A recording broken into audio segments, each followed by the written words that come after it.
Perhaps you're one of the millions of Americans this summer who had the opportunity to take a walk in the park, a national park, that is. But if you weren't, pull up a chair. Here's your chance to take in the panorama. Our Sunday morning cover story is reported now by Jim Axelrod. It's dawn at the top of Cadillac Mountain in Acadia National Park on the coast of Maine.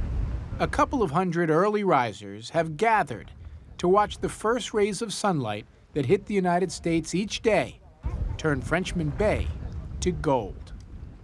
Nuts to be up this time of the morning, but it's worth it. Well, we heard about the sunrise and sunsets here, so. It's the Minder family's first trip ever to a national park.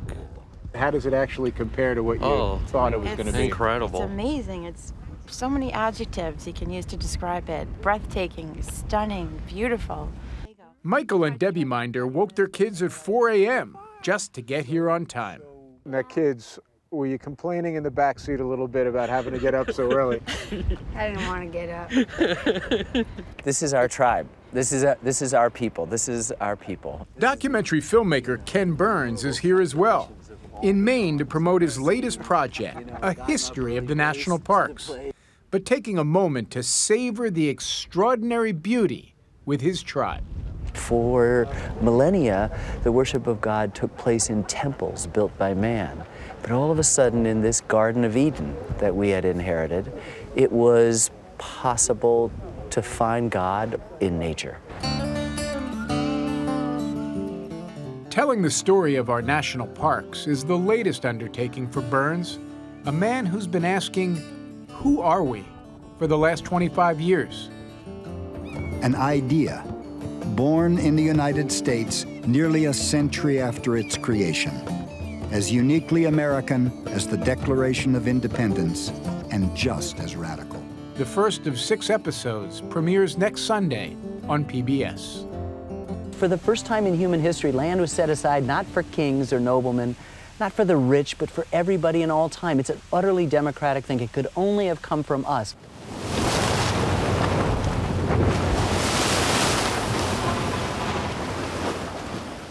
Yellowstone, home of Old Faithful, was our first national park. Established by an act of Congress in 1872, since then, the national park system has grown to 83 million acres of protected land, historic sites, and natural wonders.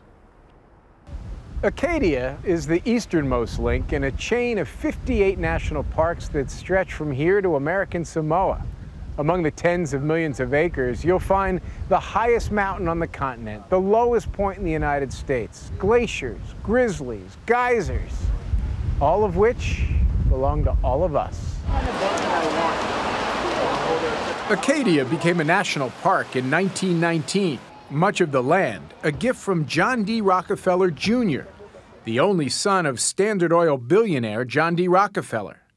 The son also used the great wealth his father accumulated to protect the Grand Tetons and the Great Smoky Mountains, polishing the family name in the process. This structure here, this is a classic example of what John D. Rockefeller Jr. built, his life's work. His passion. He would come here and he'd supervise the construction. He would make changes in designs to accommodate a view so that people in another place would be able to see the falls. Most of all, the story of the national parks is the story of people. Employing his familiar technique, Burns tells the stories of people, famous and not so famous, who dedicated their lives to protecting places they loved. People like naturalist John Muir, who considered the towering granite cliffs of Yosemite Valley to be our national cathedral. And Stephen Mather, first director of the National Park Service, who in the 1920s inspired Americans to explore their national parks in their brand new automobiles. Margaret and Edward Gerke were 2 of those Americans, just a couple of regular folks from Lincoln, Nebraska, whose scrapbooks record one couple's love affair with our wild places. Let those who will buy lands and hoard money. We will have our memories, glad memories of golden experiences together. He was was never far from a buffalo head or a buffalo token of some kind. Whether it was here or in the White House. Yeah. Of course, there was Teddy Roosevelt, the father of much of the national park system as we know it. If Teddy Roosevelt had not said hands off about the Grand Canyon, would we have what we know as the Grand Canyon today? Not at all. It would have been gone. Because historian Douglas Brinkley has written a bestseller about Roosevelt and his bold vision that preserved our most valuable national treasures. During his presidency, Roosevelt created 5 new national parks, 18 national monuments, 55 wildlife preserves, and 15 national forests. He takes an obscure Antiquities Act of 1906, which says, you know, the government, if they find dinosaur bones, can sequester off 50 acres to do a dig and call it federal property. He took that and applied it to the Grand Canyon and saved 600,000 acres. Today it's over 2 million acres, the Grand Canyon. Nature settled Roosevelt's often turbulent soul like nothing else. And in 1903, there's the President of the United States camping in Yellowstone. He then went to the Grand Canyon and did the same. He then ended up in Yosemite with John Muir, camping out in the snow. The message became clear to Americans. The president thinks these parks are really important. In some ways, isn't TR representative for what happens to so many Americans when they break away from this stress of their other 50 or 51 weeks of the year and they come to the space? That's exactly right. TR is an exaggerated sort of microcosm of the rest of us. Something will be changed. Our molecules will be rearranged.